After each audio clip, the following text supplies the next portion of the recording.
और चलिए आगे बढ़ते हैं। बड़ी खबर आपको दे, दिल्ली के रोहिणी इलाके में धमाके मामले में जांच अब तेज हो गई है और एजेंसियों को एक बड़ा सबूत मिला है। सीसीटीवी फुटेज में ब्लास्ट का दिखा है संदिग्ध आरोपी। एबीपी न्यूज के पास संदिग्ध आरोपी की एक्सक्लूसिव तस्वीरें हैं, जिसमें दिख रहा है कि एक आदमी किस तरीके से हाथ में सफेद रंग का बैग ले जाता दिखाई दे रहा है, जो धमाके वाली जगह पर जाता है। सीसीटीवी तस्वीरें धमाके के कुछ घंटे पहले की हैं। ये देख लीजिए आप, ये फुटेज जो सामने आया है, जिसमें ये जो आप गोल घेरे में देख रहे हैं ना, जिसे संदिग्ध कहीं ना कहीं माना जा रहा है, ये सफेद गाड़ी के पीछे की तरफ आप देखिए हाथ में बैग लिए जाता हुआ नजर आ रहा है। सफेद रंग का बैग इस व्यक्ति के हाथ में है और ये उसी जगह पर जाता है जहां पर ये धमाका हुआ है। और ये जो पूरा वीडियो बताया जा रहा है, ये इस धमाके से कुछ घंटे पहले का है।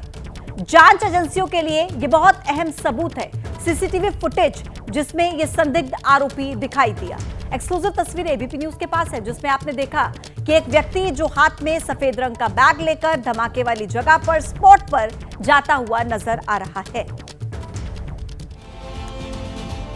अब देखिए, दिल्ली के प्रशांत विहार धमाके में जांच का दायरा अब इस दिशा में है कि कहीं इसके पीछे खालिस्तानी या फिर पाकिस्तानी कनेक्शन तो नहीं है। कुछ अहम सुराग मिले हैं, लेकिन जांच अभी नतीजों से बहुत दूर है।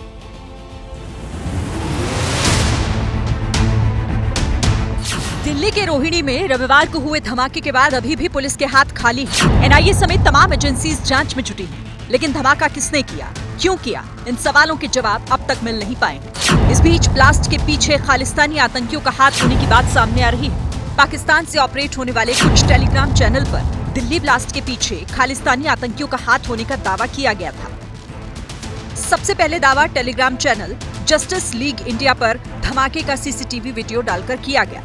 उसके बाद ये मैसेज पाकिस्तान के कई टेलीग्राम अकाउंट से शेयर किया गया। ये वो टेलीग्राम चैनल है जो आमतौर पर कश्मीर में एक्टिव आतंकी संगठन टीआरएफ के हमलों का अपडेट शेयर करते हैं। हालांकि दिल्ली ब्लास्ट के बारे में जो जानकारी पाकिस्तानी टेलीग्राम अकाउंट पर शेयर की गई, उसे प्रोपेगेंडा का हिस्सा माना जा रहा है। दिल्ली पुलिस ने टेलीग्राम को चिट्ठी लिखकर जस्टिस लीग इंडिया के बारे में जानकारी मांगी है। पुलिस दूसरे सोशल मीडिया प्लेटफॉर्म पर भी निगाह बनाए हुए है और जानकारी जुटाई जा रही है। सीआरपीएफ के स्कूल के बाहर हुए ब्लास्ट की जिम्मेदारी अब तक किसी संगठन ने नहीं ली। पुलिस सूत्रों के मुताबिक अब तक की जांच में ऐसा लग रहा है कि धमाके का मकसद किसी को चोट पहुंचाना नहीं, बल्कि मैसेज देना ज्यादा है। दिल्ली में बीते दिन सुबह करीबन 7:30 बजे बम ब्लास्ट की घटना हुई और ये घटना सीआरपीएफ स्कूल के पास की बताई गई। आपको इसी के साथ में मैं याद भी दिला दूं कि मई महीने में देश की राजधानी दिल्ली में 150 से ज़्यादा स्कूलों में बम धमाके से जुड़े ईमेल्स की धमकी दी गई। संडे दिन इसलिए चुना गया ब्लास्ट को करने के लिए कि ये कहीं ना कहीं संदेश देने की कोशिश है। सभी इसको अलग अलग एंगल से जाँच कर रहे हैं। सूत्रों की माने तो खुफिया एजेंसी इस धमाके के पीछे पाकिस्तानी कनेक्शन की भी पड़ताल कर रही है। खुफिया विभाग ने त्योहारों के मद्देनजर दिल्ली में अलर्ट जारी किया था और अब इस धमाके के बाद दिल्ली के संवेदनशील इलाकों की सुरक्षा और बढ़ा दी गई है।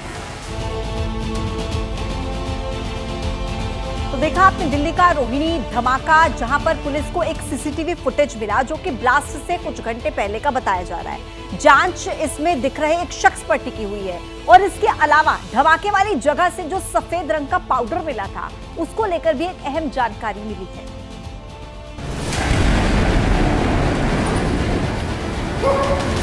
रोहिणी ब्लास्ट की जांच जैसे जैसे आगे बढ़ रही है, नए खुलासे सामने आ रहे हैं। धमाके वाली जगह पर जो सफेद पाउडर मिला था, उसकी जांच के बाद एफएसएल ने बताया कि सफेद पाउडर में 3 केमिकल मिलाए गए थे। इनमें हाइड्रोजन पेरोक्साइड, बोरेट और नाइट्रेट शामिल है। ये तीनों केमिकल बम बनाने के लिए मिक्स किए गए थे। सूत्रों के मुताबिक इस तरह के केमिकल का इस्तेमाल माइनिंग में किया जाता है। अब आपको मिलवाते हैं उस शख्स से जिसने धमाके के बाद सबसे पहले पुलिस को फोन किया था। ये है नरेश कादियान। जिस वक्त धमाका हुआ, कादियान घर में बैठकर काम कर रहे थे। धमाका होते ही कादियान ने वीडियो बनाया, फिर पुलिस और एनएसजी को पूरी जानकारी दी। दिल्ली पुलिस ने तुरंत कार्रवाई करते हुए कोऑर्डिनेट सबसे कर लिया। फिर उनके टेलीफोन एक के ऊपर एक आए, तो मैंने टेलीफोन का मैकेनिज्म ऐसा बना रखा है, अननोन कॉल मेरे को टेलीफोन रिसीव नहीं करता, ब्लॉक में हो जाता है। तो उसके बाद मैंने देखा कम से कम 15 टेलीफोन ब्लॉक में थे। फिर एक एक करके मैंने पूछा, फिर उन्होंने बताया मैं यहाँ से फायर ब्रिगेड से, एनएसजी से, फिर उनको सबको बता दिया।